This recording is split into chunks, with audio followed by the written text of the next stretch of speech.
오늘은 5월 26일 수요일입니다. 이제 다 함께 기도하심으로 수요 기도회를 시작하겠습니다.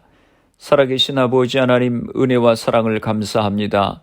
지난 3일 동안도 은혜 가운데 저희들을 지켜주시고 오늘 수요 예배로 모이게 하시니 감사합니다.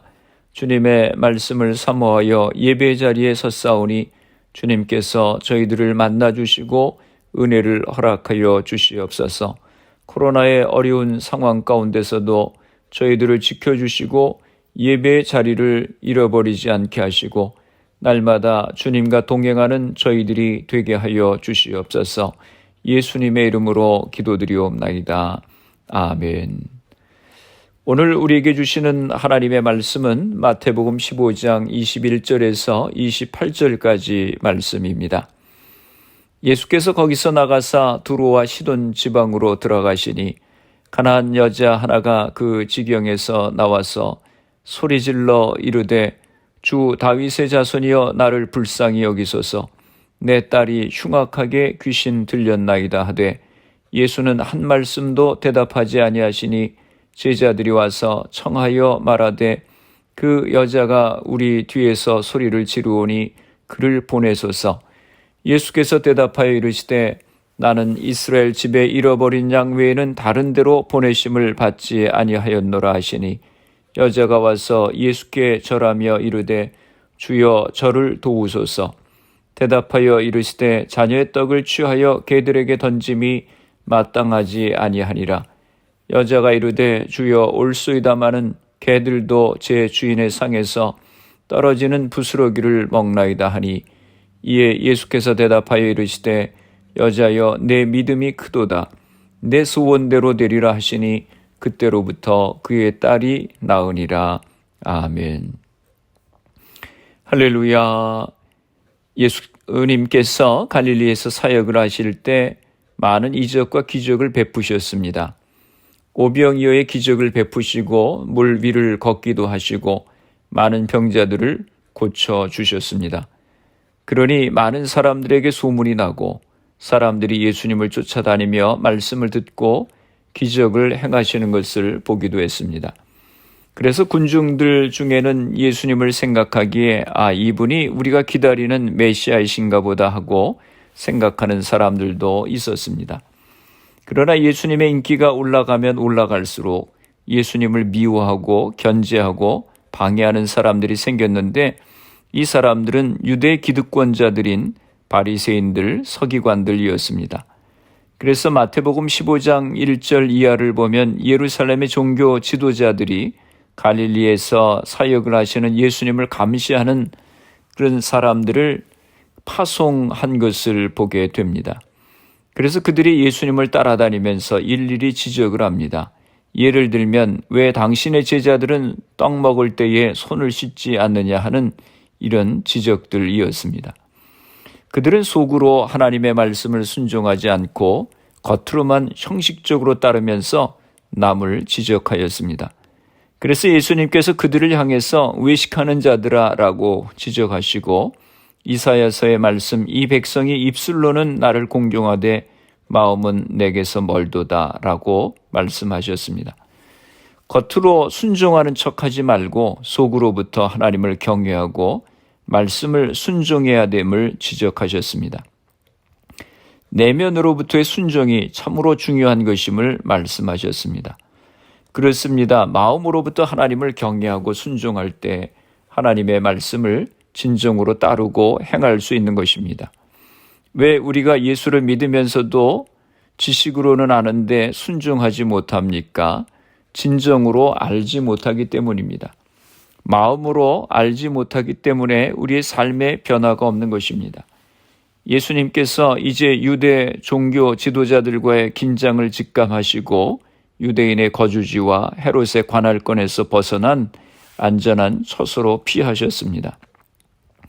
21절입니다. 예수께서 거기서 나가사 두로와 시돈 지방으로 들어가시니 예수님께서는 갈릴리 지역에서 사역을 하시다가 이방 지역인 두로와 시돈 지방으로 가셨습니다. 두로와 시돈은 갈릴리에서 각각 48km 또 80km 떨어진 지중해 해안을 따라서 위치한 도시들입니다.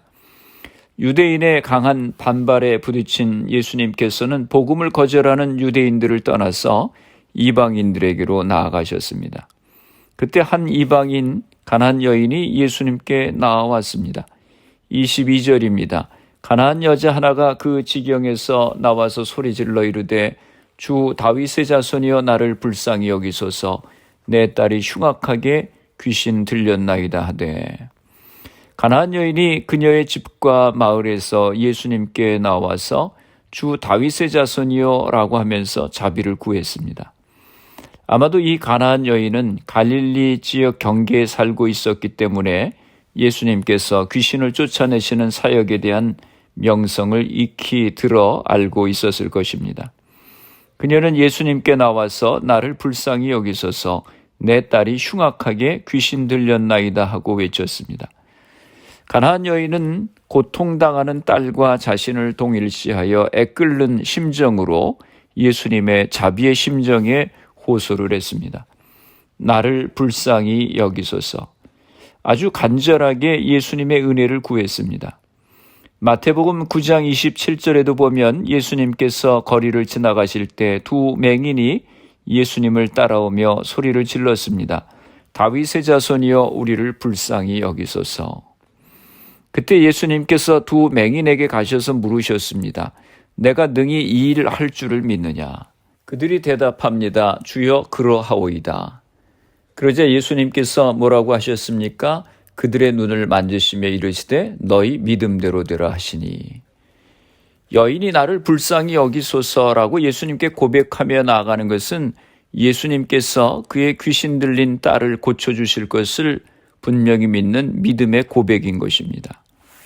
우리가 나의 기도 제목을 가지고 주님 앞에 나갈 때 주여 나를 불쌍히 여기소서 하며 간절한 마음으로 그리고 주님 안에서 이 문제가 해결될 것을 믿는 확신의 마음을 가지고 나아가야 하는 것입니다. 이 가나안 여인이 이렇게 간절하게 절실하게 예수님께 외치며 나아갔는데 예수님의 반응이 너무 뜻밖입니다. 23절입니다. 예수는 한 말씀도 대답하지 아니하시니 제자들이 와서 청하여 말하되 그 여자가 우리 뒤에서 소리를 지르오니 그를 보내소서. 예수님이 이 여인의 간절한 요청을 들으시고 한 말씀도 대답하지 않으셨습니다. 여러분, 예수님은 어떤 분이십니까? 친절하시고 사랑이 많으시고 어려운 사람들을 불쌍히 여기시고 도와주시는 분이십니다. 앞에 마태복음을 읽어보면 예수님께서 굶주린 백성들을 불쌍히 여기셨습니다. 병든 자들을 보실 때도 불쌍히 여기시고 고쳐주셨습니다. 예수님이 사람을 차별하시거나 무시하시는 분이 아니십니다. 괜히 능력이 있다고 잘난 척 하시는 분도 아니십니다. 그런데 예수님께서 그렇게 간절하게 외치는 여인의 간청을 들은 척도 하지 않으셨습니다. 여인이 계속해서 소리를 지르자 옆에 있던 제자들이 보다 못해서 예수님께 어떻게 빨리 처리해서 보내시지요 하고 건의를 했습니다.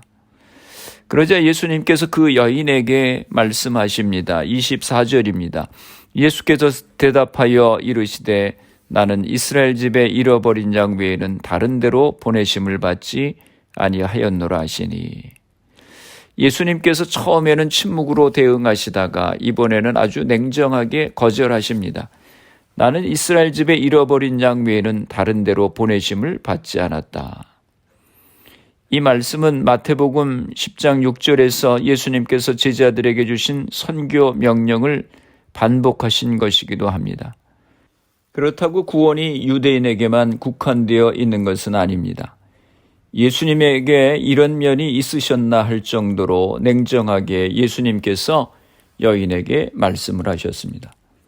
아마도 가나안 여인이 예수님의 이 말씀을 듣고는 상처를 받았을지도 모르겠습니다. 그런데도 가나안 여인은 포기하지 않고 또 예수님께 간청을 합니다. 25절입니다. 여자가 와서 예수께 절하며 이르되 주여 저를 도우소서. 가나안 여인은 예수님의 무시와 냉대에도 불구하고 더욱더 가까이 접근하여 무릎을 꿇고 예수님께 경배하였습니다. 예수님의 침묵의 의도를 알지 못하는 가나안 여인은 더욱더 간절하게 도움을 구하였습니다. 이 정도로 여인이 간절하게 예수님께 다시 요청을 드렸으면 예수님께서 태도를 바꾸시고 내가 너무 심하게 말을 했다. 나를 용서해라. 내가 너의 요청을 들어주겠다. 그렇게 말씀하셔야 될 것 같은데 그렇게 하지 않으셨습니다. 26절입니다.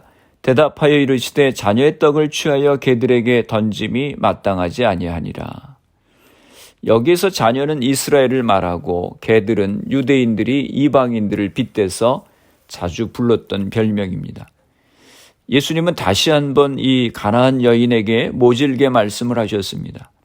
모욕적인 표현을 예수님이 쓰셨는데 이 여인이 얼마나 상처가 컸겠습니까? 예수님께서 왜 이렇게 모질게 하시는 것입니까? 그것은 이 여인을 시험하시는 것입니다. 요한복음 6장 6절에도 보면 예수님께서 많은 무리들이 예수님께 나옴을 보시고 그들에게 먹을 것을 주시기 원하셨습니다. 오병이어의 기적을 일으키시기 전에 제자 빌립에게 예수님께서 물어보십니다. 우리가 어디서 떡을 사서 이 사람들을 먹이겠느냐? 이렇게 말씀하심은 빌립을 시험하고자 하심이라고 성경에 기록하고 있습니다. 이 가나안 여인에게 예수님이 이렇게 모질게 하심도 지금 그를 시험하시는 것입니다. 그렇습니다. 우리가 하나님 앞에 우리의 절실한 문제를 가지고 기도할 때 때로 하나님께서 우리를 시험하십니다. 청년들이 학교를 졸업하고 직장을 구할 때 바로 그 길이 열려지면 좋은데 한참을 기다리게 하실 때도 있습니다. 그럴 때 우리의 마음에 하나님을 의심하는 마음이 들 때도 있습니다. 저희도 딸이 대학원을 졸업하고 직장을 구하는데 바로 구해지지 않고 직장을 찾기까지 몇 달이 걸렸습니다. 매일 밤마다 밤 10시 반에 가정기도회를 하면서 직장을 구하는 문제를 위해서 기도했습니다. 그런데 바로 구해지지 않자 어떻게 된 거지 하면서 염려하기도 하고 또 하나님을 좀 의심하는 마음도 생겼습니다. 그러나 하나님은 하나님의 때에 우리가 기대한 것보다 더 좋게 응답해 주셨습니다. 그런데 이 가나안 여인이 예수님의 모진 말 앞에서 어떻게 반응합니까? 27절입니다. 여자가 이르되 주여 올소이다마는 개들도 제 주인의 상에서 떨어지는 부스러기를 먹나이다 하니. 이 여인은 예수님의 시험을 보기 좋게 통과하고 있습니다. 자신을 개로 비유한 것에 모욕을 느꼈을 터임에도 불구하고 그 모욕을 참고 예수님께 의지하고 있습니다. 이 여인이 그런 인격에 상처를 줄 수 있는 모진 말에도 굴하지 않고 예수님 앞에 나아가게 될 때 예수님께서 감동을 받으셨습니다. 28절입니다. 이에 예수께서 대답하여 이르시되 여자여 내 믿음이 크도다 내 소원대로 되리라 하시니 그때로부터 그의 딸이 나으니라. 냉담하게 여인의 믿음을 시험하셨던 예수님께서는 그의 믿음에 감동하여 그를 칭찬해 주시고 그의 소원을 들어주셨습니다. 이 가나안 여인은 예수님의 칭찬을 받은 두 번째 이방인입니다. 첫 번째 이방인은 백부장입니다. 마태복음 8장 5절 이하를 보면 이방인 백부장이 예수님께 나와 자신의 하인이 중풍병으로 고생하는데 고쳐주십사 부탁을 합니다. 그러자 예수님께서 내가 너의 집에 가서 고쳐주시겠다고 하셨습니다. 그런데 백부장이 뭐라고 응답합니까? 주여 내 집에 들어오심을 나는 감당하지 못하겠사오니 다만 말씀으로만 하옵소서. 그러면 내 하인이 낫겠사옵나이다 라고 응답합니다. 예수님께서 그의 대답을 들으시고 놀랍게 여기셨다고 했습니다. 그리고 칭찬하셨습니다. 내가 이스라엘 중에 아무에게서도 이만한 믿음을 보지 못하였노라.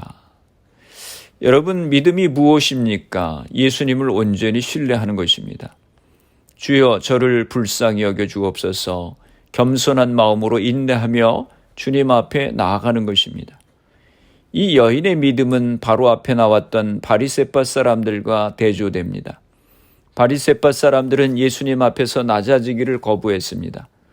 그들은 교만했기 때문에 결국 예수님의 말씀도 못 알아듣고 예수님을 배척했습니다. 이 여인은 이방인임에도 불구하고 가장 낮은 마음으로 예수님께 오므로 구원의 은혜를 얻게 되었습니다. 예수님께서 이 여인의 믿음을 칭찬하셨는데 이 여인의 믿음은 어떤 믿음이었습니까? 첫째로 그의 믿음은 예수 그리스도께서 하실 수 있다고 믿는 것이었습니다. 무조건 믿는 것이 믿음이 아닙니다. 예수 그리스도를 바라보는 것이 믿음입니다. 자기 생각을 믿는 것이 믿음이 아닙니다. 믿음이란 예수 그리스도를 바라보는 것입니다. 예수님 앞에 나가면 병이 나을 수 있다. 예수님 앞에 나가면 구원받을 수 있고 모든 문제가 해결될 수 있다. 그분이 하나님의 아들이시고 나의 구주이시다라고 생각하는 것이 믿음입니다. 이 여인은 예수님이 자기의 문제를 해결해 주실 것을 믿었습니다. 믿음은 바라는 것들의 실상이요 보이지 않는 것들의 증거라고 했습니다. 히브리서 11장 6절에 말씀합니다. 믿음이 없이는 하나님을 기쁘시게 하지 못하나니 하나님께 나아가는 자는 반드시 그가 계신 것과 또한 그가 자기를 찾는 자들에게 상 주시는 이심을 믿어야 할지니라. 하나님의 하나님 되심을 믿고 나아가는 믿음이 있어야 하는 것입니다. 둘째로 믿음이라고 하는 것은 주여 나를 도와주시옵소서라고 말할 수 있는 것입니다. 자기의 무능을 인정하는 것이 믿음입니다. 나는 도움이 필요한 사람이라고 말하는 것이 믿음입니다. 우리 인간이 얼마나 연약합니까? 나의 연약함을 깨닫고 겸손하게 주님의 은혜를 구하며 나아가야 하는 것입니다. 세리의 고백과 같이 주여 나는 머리도 들 수 없는 죄인입니다. 또 우리는 아침 안개와 같이 들의 풀과 같이 잠깐 되는 존재라고 하는 사실을 인정하고 주여 나를 도와주소서 은혜를 베푸소서 하는 간절한 고백이 우리에게 있어야 하는 것입니다. 셋째로 믿음은 끝까지 포기하지 않고 부스럭이라도 얻어먹겠다고 하는 태도입니다. 예수님께서 자녀의 떡을 개에게 주는 법이 없다고 말씀하셨을 때 이 여인은 화를 내지 않았습니다. 끝까지 포기하지 않고 부스럭이라도 얻어먹겠다고 하는 겸손과 간절함이 있었습니다. 이것이 참된 믿음입니다. 이 이방인 여인이 이와 같은 믿음으로 주님 앞에 나갔을 때 칭찬받고 그의 딸이 고침받는 기적의 역사를 경험했습니다. 열왕기상 18장에 보면 엘리야 선지자가 3년 6개월 동안 가뭄으로 고생하는 이스라엘을 위해서 갈멜산에 올라가 간절히 기도했습니다. 포기하지 않고 간절히 기도할 때에 손만한 작은 구름이 일어나고 점점 구름과 바람이 몰려오고 큰 비가 내렸던 것처럼 포기하지 말고 간절히 매달려 기도하는 것, 이것이 믿음의 자세인 것입니다.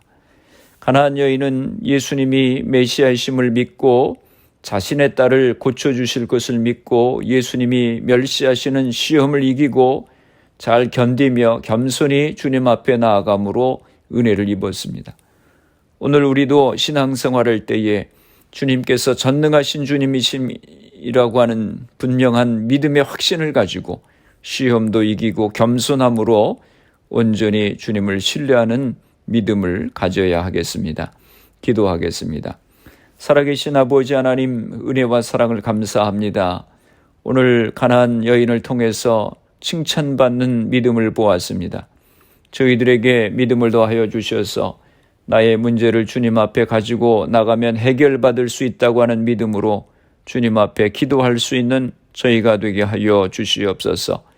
또 주님의 도우심이 필요함을 겸손하게 고백하는 저희가 되게 하여 주시옵소서. 금방 포기하지 않고 주님을 온전히 신뢰하고 끝까지 간절하게 주님 앞에 기도할 수 있는 저희가 되게 하여 주시옵소서. 우리의 가정들을 위해서 기도합니다. 사랑하는 자녀들을 축복하시고 우리에게 주신 사업과 직장을 복되게 하여 주시옵소서. 코로나 바이러스의 문제가 하루속히 해결되어서 모두가 정상적인 생활을 할 수 있도록 은혜를 허락하여 주시옵소서. 예수님의 이름으로 기도드리옵나이다. 아멘. 주기도문 하심으로 수요 예배를 마치겠습니다. 하늘에 계신 우리 아버지, 아버지 이름을 거룩하게 하시며 아버지의 나라가 오게 하시며 아버지의 뜻이 하늘에서와 같이 땅에서도 이루어지게 하소서. 오늘 우리에게 일용할 양식을 주시고 우리가 우리에게 잘못한 사람을 용서하여 준 것 같이 우리 죄를 용서하여 주시고 우리를 시험에 빠지지 않게 하시고 악에서 구하소서. 나라와 권능과 영광이 영원히 아버지의 것입니다. 아멘. 수요 예배를 마쳤습니다. 오늘 밤도 주 안에서 평안한 밤 되시기를 바랍니다. 수요 예배 후 개인적으로 10분 이상씩 기도하시기 바랍니다. 어떤 환경과 상황 속에서도 주님을 온전히 신뢰하고 주님 앞에 기도하며 나아갈 수 있는 우리가 될 수 있도록 위해 기도하시고 가정과 자녀들, 직장과 사업을 위해서 질병으로 고생하시는 성도님들의 회복을 위해서 기도해 주시고 또 교회를 위해 기도해 주시고 아시안 증오 범죄가 멈춰질 수 있도록 기도해 주시고 미국과 대한민국 조국을 위해서 기도해 주시길 바랍니다. 그리고 코로나 바이러스를 위해서 애쓰는 의료진들, 봉사자들, 위정자들 위해서 기도해 주시고 코로나 백신 접종이 순조롭게 잘 진행되어서 코로나가 속히 퇴치될 수 있도록 기도해 주시기 바랍니다.